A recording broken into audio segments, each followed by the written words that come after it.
So yeah, I'm just going to kind of sum up and give my stock take on how things have been going over the last 10 years, which shouldn't take too long. And so we've got this graphic here, and we're running a race to a sugar-free Aotearoa New Zealand by 2030. That's what we started off with back 10 years ago. And the different groups we've got there: advocacy, the public, industry and government. And so firstly, I just want to kind of talk about advocacy. And so I think when we started off 10 years ago, we started getting the ball rolling. And I think having the FIS conference every year, it stimulated interest and motivation in a lot of groups, and advocacy groups were doing things. Now, I think we've been in a lull. I know FIS has. We've come out of COVID and that type of stuff, and I've looked around, and organisations that were doing things around sugary drinks, in particular Hapai Te Hauora and Toi Tangata, sugary drinks have kind of dropped off the radar. So I think, yeah, there's a bit of a lull, but what I'm kind of I'm putting out there is that us at FIS, we understand now, thanks to talking with Rob Lustig in particular, that these movements can take 20 or 30 years, like they did with alcohol and driving and seatbelts and smoking. So I think, yeah, we're going to keep doing that, and I'd kind of give our advocacy groups, if it was a traffic light system, I'd give advocacy at the moment probably an orangey red light, okay, and probably before it was around orange to green. So that's where my thoughts are in terms of advocacy. In terms of the public, I think knowledge is getting there. It's increased, and a lot of the advocacy work we've done in the past has helped the public understand the harms of sugar. Before, sugar wasn't even on the map, and now it truly and really is. And Simon mentioned political polls. We started funding polls on a sugary drinks tax or levy.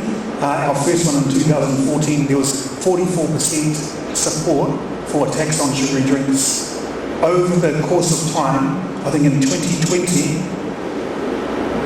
that support went up to 67%. And we had Jamie Oliver on a few times, and he said once governments see political polls in the public holding at around 70%, they drop legislation because it's unacceptable. They'll lose votes if they don't. So I think we came close. If we looked at support plus those who were neutral, it was around 75% of New Zealanders either supported or weren't worried about a tax.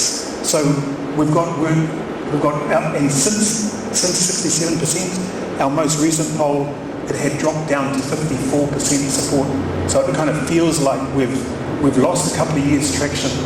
And so us at FIS and our advocacy groups have got to work on that to bring public perceptions up so that there's more support and sugar and sugary drinks are more of an issue. And I think understanding that, for me, these movements do take a long time. I know I've got about a good 15 years, touch wood, in my career, and so we'll be doing this for another 15 years, and I hope we can see a levy, a tax on sugary drinks.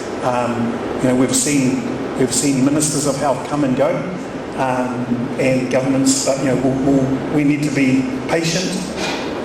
We need to be consistent and unwavering in our work in terms of advocating for that type of stuff and bringing the public along for the ride with us.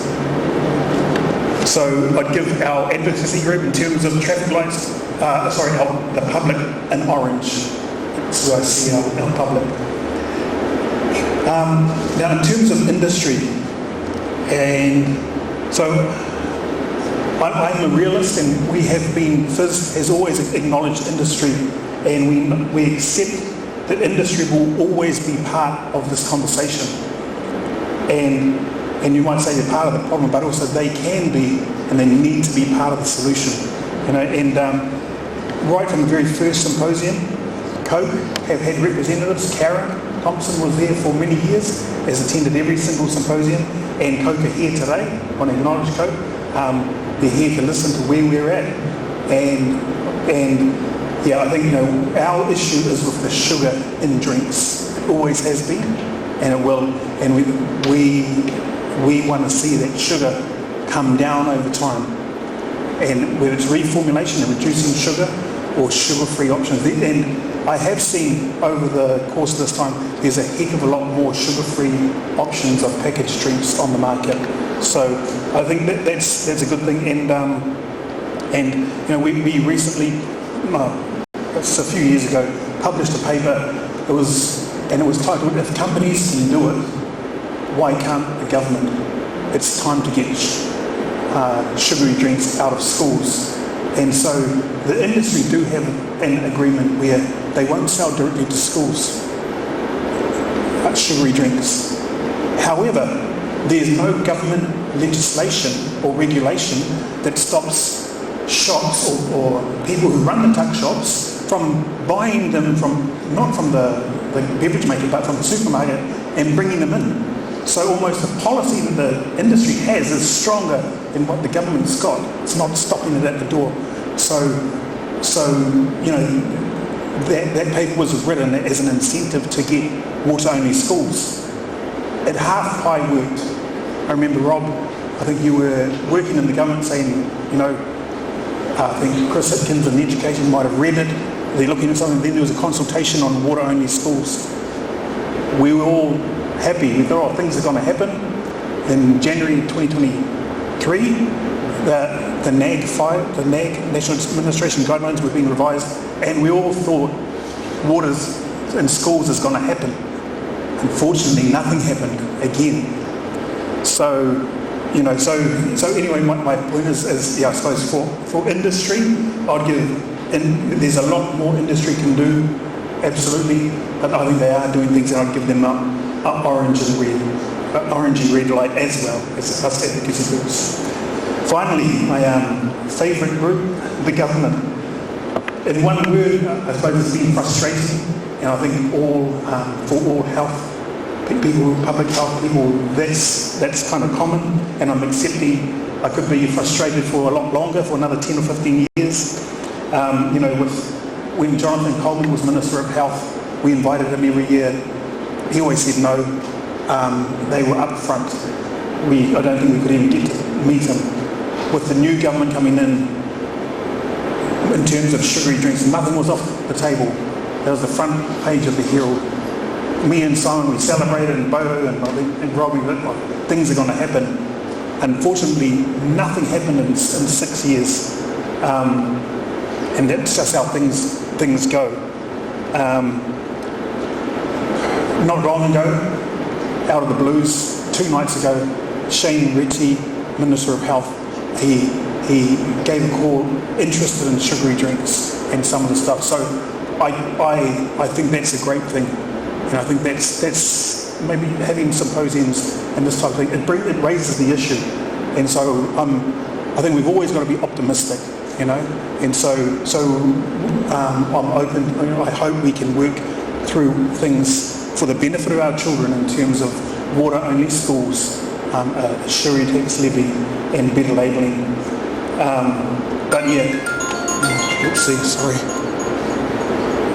I think, although we can do all the education we can, and I think we're doing great things with Susan and Trask and our work there, and all the understanding the harms that sugar has, we need government to support all that work with policy that creates healthy environments so everything can flourish.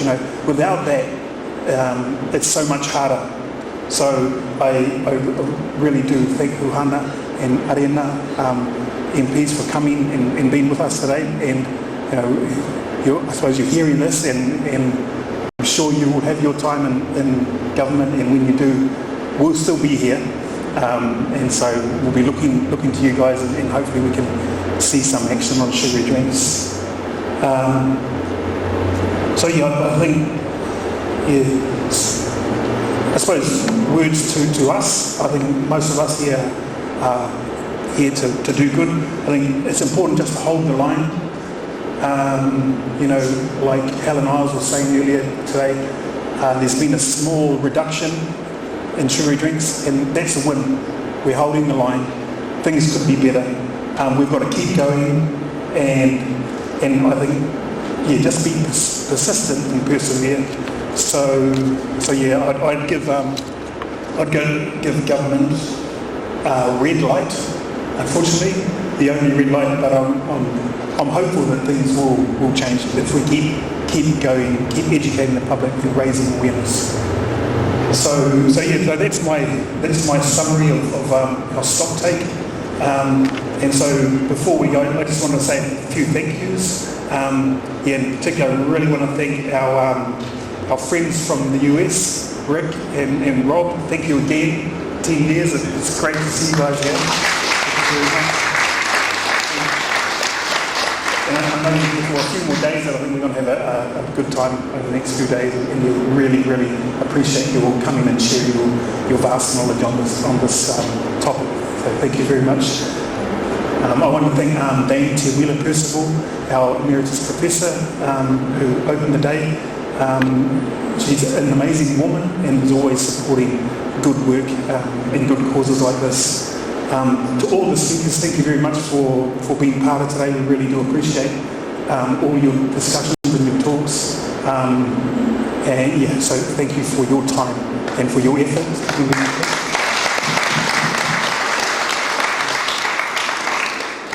My right-hand man on my main bench, Suki, he was helping me out on organisation.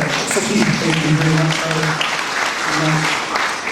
And then to the rest of our team, Loma, Simon, Bodo, who should have been the MC, but he's not well today. His daughter, he's looking after his daughter, and also Gloria. Thank you guys. And Gloria made the kahoa, the flower lace for us, and we're talking hours and hours of work. Her and my mum done that, so I want to acknowledge that work.